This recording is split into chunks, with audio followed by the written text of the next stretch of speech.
দেখুন, বর্তমান সময়ে বিভিন্ন মনিটাইজেশন প্রবলেমগুলির মধ্যে অন্যতম বড় এবং নতুন একটা প্রবলেম হচ্ছে violation of the YouTube monetization policies.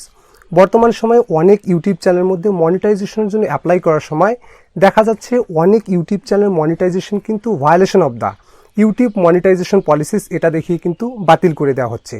আবার অনেক ইউটিউব চ্যানেলের ক্ষেত্রে দেখা যাচ্ছে যাদের ইউটিউব চ্যানেলের মধ্যে ইতিপূর্বে মনিটাইজেশনের জন্য অ্যাপ্লাই করার পর কারেন্টলি ইনএলিজিবল ফর মনিটাইজেশন এটা দেখিয়ে যাদের ইউটিউব চ্যানেল মনিটাইজেশন বাতিল করে দেওয়া হয়েছিল তাদের ক্ষেত্রেও কিন্তু বর্তমান সময় দেখা যাচ্ছে তাদের ইউটিউব চ্যানেলের মধ্যেও কিন্তু এই সেম লেখাটা কিন্তু দেখা যাচ্ছে violation of the YouTube monetization policies. তো বর্তমান সময় আপনি এই সমস্যাটাকে কিভাবে সলভ করে আপনার যে ইউটিউব চ্যানেলটা সেই ইউটিউব চ্যানেলটাকে আপনি মনিটাইজ করবেন সেটা নিয়ে আজকের এই ভিডিওতে আমি আপনাদের একদম বিস্তারিতভাবে বুঝিয়ে দিব যাতে এই প্রবলেমটাকে আপনি একদম ভালোভাবে বুঝতে পারেন। তো শুরুতে আমি আপনাদের violation of the YouTube monetization policies এই যে প্রবলেমটা এই প্রবলেমটার সাথে আমি আপনাদের আগে ইন্ট্রোডিউস করে দিতে চাই। তো দেখুন, এই প্রবলেমটা কিন্তু এখনকার না, আগেরকারই কিন্তু এই প্রবলেমটা। বর্তমান সময় এটাকে জাস্ট শুধু একটা নতুনভাবে নামকরণ করে দেওয়া হয়েছে। তো আগে যে প্রবলেমটাকে আমরা দেখতাম ইউটিউব চ্যানেলের মধ্যে কারেন্টলি ইনএলিজিবল ফর মনিটাইজেশন, এই প্রবলেমটার নাম ঘুরিয়ে ফিরিয়ে কিন্তু violation of the YouTube monetization policies এটা কিন্তু দেওয়া হয়েছে। তো আমি আপনাকে এটা শতভাগ নিশ্চিত দিয়ে বলতেছি এটা কিন্তু কারেন্টলি ইনএলিজিবল ফর মনিটাইজেশন যে প্রবলেমটা সেটাকে কিন্তু নতুন আকারে আর কি নামকরণ করা হয়েছে। কেন এই কথাটা আমি আপনাদের বলতেছি? তো দেখুন, যখন আপনার ইউটিউব চ্যানেলের মধ্যে কারেন্টলি ইনএলিজিবল ফর মনিটাইজেশন আসে সেখানকার নিচের লেখাটাকে যদি আপনি আর কি দেখেন সেখানে কিন্তু ক্লিয়ারলি লিখে দেওয়া থাকে আপডেটিং ইউর ভিডিওস মেটাডাটা, তারপরে ডিলিটিং ভিডিওস, তারপরে এডিটিং। এই সেম লেখাটা কিন্তু আপনি violation of the YouTube monetization policies এর ক্ষেত্রেও কিন্তু দেখতে পাবেন। অর্থাৎ কারেন্টলি ইনএলিজিবল যে মনিটাইজেশন প্রবলেমটা এই সেম প্রবলেমের নাম কিন্তু দেওয়া হয়েছে violation of the YouTube monetization policies. এর মানে হচ্ছে কিন্তু এটাই, আপনি কিন্তু ইউটিউবের বিভিন্ন যে সমস্ত টার্মস অ্যান্ড কন্ডিশন রয়েছে বা পলিসি রয়েছে এই পলিসিগুলোকে মান্য করেননি, বা আপনার চ্যানেলের মধ্যে যে অ্যাক্টিভিটিগুলো সেই অ্যাক্টিভিটিগুলো ইউটিউবের যে মনিটাইজেশন পলিসি রয়েছে সেই পলিসিগুলোকে মান্য করেনি বলে আপনার ইউটিউব চ্যানেলের যে মনিটাইজেশন সেটা কিন্তু violation of the YouTube monetization policies দেখিয়ে বাতিল করে দেওয়া হয়েছে। তো শুরুতে আমি আপনাদের বলে রাখি এই প্রবলেমটাকে এখন আপনি কিভাবে সলভ করবেন।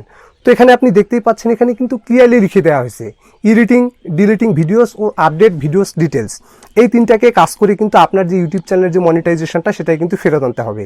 এটা কিন্তু আমার কথা না, এখানে আপনি দেখতে পাচ্ছেন ইউটিউবে কিন্তু আপনাকে ক্লিয়ারলি এটা ডিটেক্ট করে দিয়েছে যে এই জিনিসগুলোকে আপনাকে ঠিক করতে হবে। তো শুরুতে আমরা যাই যে এডিটিং। তো আপনাকে কি কি এডিটিং করতে হবে দেখুন।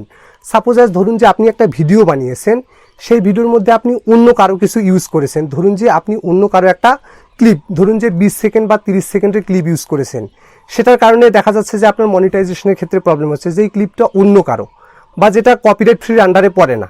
সেক্ষেত্রে কিন্তু আপনাকে করতে হবে কি, আপনার যে ভিডিওটা সেই ভিডিওটা থেকে কিন্তু ওই যে ক্লিপটা ওই ক্লিপটাই কিন্তু ডিলিট করতে হবে। এরকম যদি ক্লিপ আপনার চ্যানেলের মধ্যে থাকে বা আপনার ভিডিওগুলির মধ্যে থাকে সেক্ষেত্রে কিন্তু আপনাকে ওই ক্লিপগুলোকে এডিট করে দিতে হবে বা কাট করে দিতে হবে। এটার মানে কিন্তু এটাই বোঝায়। তারপরে এখানে আপনি দেখতে পাচ্ছেন ডিলিটিং ভিডিওস, অর্থাৎ আপনাকে কিন্তু আপনার চ্যানেল থেকে বেশ কিছু ভিডিও ডিলিট করতে হবে। তো ডিলিটের আন্ডারে কোনগুলো পড়ে যেগুলো আপনাকে ডিলিট করতে হবে। তো শুরুতে আমি আপনাদের বলে রাখি যে ভাই দেখুন, ইউটিউব কিন্তু বর্তমানে চলে যাচ্ছে র ফুটেজের মাধ্যমে। অর্থাৎ এই যে আমি এই ভিডিওটা তৈরি করতেছি এটা কিন্তু আমার নিজস্ব একটা ফুটেজ, অর্থাৎ র ফুটেজ।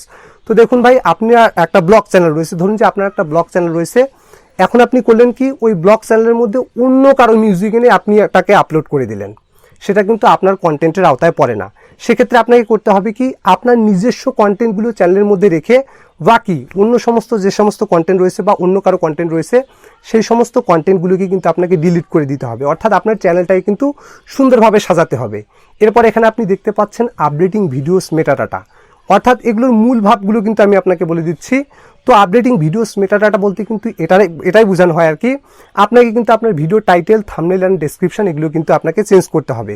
কারণ ভিডিওর মেটাডাটা বলতে কিন্তু এটাই বোঝানো হয় টাইটেল, থাম্বনেল অ্যান্ড ডেসক্রিপশন। এই জিনিসগুলোকে যখন আপনি সঠিকভাবে চেঞ্জ করবেন, যেমন হচ্ছে আপনার ভিডিওর টাইটেল হচ্ছে হাউ টু ড্রিঙ্ক ওয়াটার, এখন আপনি যদি অন্য একটা থাম্বনেল, মানুষের থাম্বনেল এনে বসে দেন তাহলে কিন্তু হবে না। হাউ টু ড্রিঙ্ক ওয়াটার মানে হচ্ছে আপনি কিভাবে পানি খাবেন, ঠিক আছে? ওই রকমই একটা সামঞ্জস্যতাপূর্ণ আপনাকে কিন্তু থাম্বনেল দিতে হবে। অর্থাৎ আপনার যে চ্যানেলটা টাইটেল, ট্যাগ, ডেসক্রিপশন কিন্তু সঠিকভাবে কাস্টমাইজ করে দিতে হবে।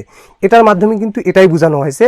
অর্থাৎ আপনার চ্যানেলের মধ্যে যদি violation of the YouTube monetization policies এই প্রবলেমটা আসে তাহলে কিন্তু আপনাকে অবশ্যই এগুলোকে কিন্তু আগে চেঞ্জ করে নিতে হবে এছাড়াও ইউটিউবের মধ্যে কিন্তু আরও অনেক মনিটাইজেশন পলিসিস রয়েছে, সেই পলিসিসগুলোকেও কিন্তু আপনাকে মান্য করতে হবে, তবেই কিন্তু আপনার যে ইউটিউব চ্যানেলটা সেই ইউটিউব চ্যানেলটা কিন্তু মনিটাইজড হবে। এর মধ্যে আমি একটা খুবই গুরুত্বপূর্ণ পলিসির কথা বলতেছি, যেই পলিসিটাই কিন্তু আপনার যে কন্টেন্টগুলো বা আপনার ইউটিউব চ্যানেলের যে অ্যাক্টিভিটিগুলো সেগুলোকে কিন্তু অবশ্যই মান্য করতে হবে। সেটা হচ্ছে গিয়ে কিন্তু অ্যাডভার্টিজমেন্ট ফ্রেন্ডলি গাইডলাইন পলিসি।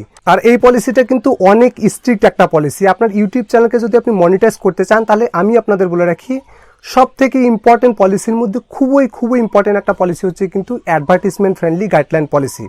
তো এখানে আমি আপনাদের অ্যাডভার্টিজমেন্ট ফ্রেন্ডলি গাইডলাইন পলিসির যে লিঙ্কটা, এটা আমার ভিডিও ডেসক্রিপশনে দিয়ে দিব।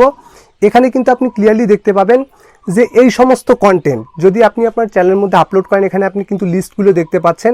এই সমস্ত কন্টেন্ট যদি আপনি আপনার ইউটিউব চ্যানেলের মধ্যে আপলোড করেন, তাহলে দেখা যাবে যে ইউটিউব কোনোদিনই কিন্তু আপনার চ্যানেলের মধ্যে মনিটাইজেশন কিন্তু দিবে না। আর অ্যাডভার্টিজমেন্ট ফ্রেন্ডলি গাইডলাইন পলিসি বলতে কিন্তু এটাই বোঝানো হয়, অর্থাৎ যেই কন্টেন্টগুলোর মধ্যে কখনোই অ্যাডভার্টিজমেন্ট প্রোভাইড করা পসিবল না। তো দেখুন, আপনার চ্যানেলের মধ্যে যদি অ্যাডভার্টিজমেন্ট প্রোভাইড করা পসিবলই হয় না, তাহলে ইউটিউব কিভাবে আপনাকে মনিটাইজেশন দিবে বা আপনার চ্যানেল থেকে কিভাবে ইনকাম হবে? সেজন্য এই সমস্ত কন্টেন্ট যদি আপনি আপনার চ্যানেলের মধ্যে আপলোড করেন, তাহলে দেখা যাবে যে ইউটিউব কখনোই কিন্তু আপনাকে মনিটাইজেশন দিবে না। এছাড়াও ইউটিউবের কিন্তু আরও মনিটাইজেশন পলিসিস রয়েছে, যেই পলিসিসগুলোর লিঙ্ক কিন্তু আমি আমার ভিডিও ডেসক্রিপশনে দিয়ে দিব। বা আপনি যদি ইউটিউবে গিয়ে ইউটিউব মনিটাইজেশন পলিসিস 2021 বা 2022 লিখে সার্চ করেন, তাহলে কিন্তু দেখা যাবে যে আপনার কাছে ঠিক এরকম একটা পলিসির লিঙ্ক কিন্তু চলে আসবে। এখানে কিন্তু আপনি ক্লিয়ারলি দেখতে পাবেন যে একটা ইউটিউব চ্যানেলকে মনিটাইজেশন অন করার সময় ইউটিউব কি দেখে থাকে, কারণ এগুলো নিয়ে কিন্তু আমি আগেই অনেক ভিডিও বানিয়েছি। তাই বেসিক্যালি এই ভিডিওতে আমি এই সমস্ত জিনিস নিয়ে আর বেশি কিছু বাড়াতে চাই না। তো এখানে আপনি দেখতে পাচ্ছেন যে main theme, biggest proportion of watch time বা আরও অনেক কিছু কিন্তু আপনি জিনিস দেখতে পাচ্ছেন। এই যে 5টা বিষয়, এই 5টা বিষয়কেও কিন্তু ইউটিউব অবশ্যই চেক করে দেখবে। এর ভিতরে সব থেকে ইম্পর্টেন্ট যে বিষয়টা সেটা হচ্ছে কিন্তু মেইন থিম। আর বাকিগুলো ইম্পর্টেন্ট রয়েছে, যেমন ভিডিওস মেটাডাটা, এগুলো ইম্পর্টেন্ট রয়েছে। তো ওগুলো তো আমরা পূর্বেই আলোচনা করলাম, বাট এখানে যে আর কি ইম্পর্টেন্ট বিষয়টা সেটা হচ্ছে কিন্তু মেন থিম। তো দেখুন, আপনাকে কিন্তু আপনার থিম অনুযায়ী আপনাকে আপনার ইউটিউব চ্যানেলের মধ্যে ভিডিও আপলোড করতে হবে। ধরুন আপনার ইউটিউব চ্যানেলটা হচ্ছে কুকিং রিলেটেড চ্যানেল, এখন যদি আপনি আপনার চ্যানেলের মধ্যে মিউজিক রিলেটেড ভিডিও আপলোড করেন, তাহলে কিন্তু হবে না। আপনাকে কিন্তু আপনার চ্যানেলের যে থিমটা, সেই থিমটাই কিন্তু ঠিক রাখতে হবে, তবেই কিন্তু আপনার যে ইউটিউব চ্যানেলটা সেটা কিন্তু খুব সহজে মনিটাইজেশন হয়ে যাবে। তো এই 5টা যে রুলস রয়েছে, এই রুলসগুলোকেও আপনি ভালোভাবে মেনটেন করবেন, তাহলে দেখা যাবে যে আপনার ইউটিউব চ্যানেলের মধ্যে কিন্তু কখনোই violation of the YouTube monetization policies এই জিনিসটা কিন্তু আসবে না, এবং আপনার যে প্রবলেমগুলো সেই প্রবলেমগুলো কিন্তু সলভ হয়ে যাবে। তো এই হচ্ছে কমপ্লিট একটা ভিডিও। তো ভিডিওটি যদি আপনার ভালো লেগে থাকে, তাহলে ভিডিওটিতে একটি লাইক করবেন, আর চ্যানেলে নতুন হয়ে থাকলে চ্যানেলটিকে সাবস্ক্রাইব করবেন। Till then, take care and stay safe.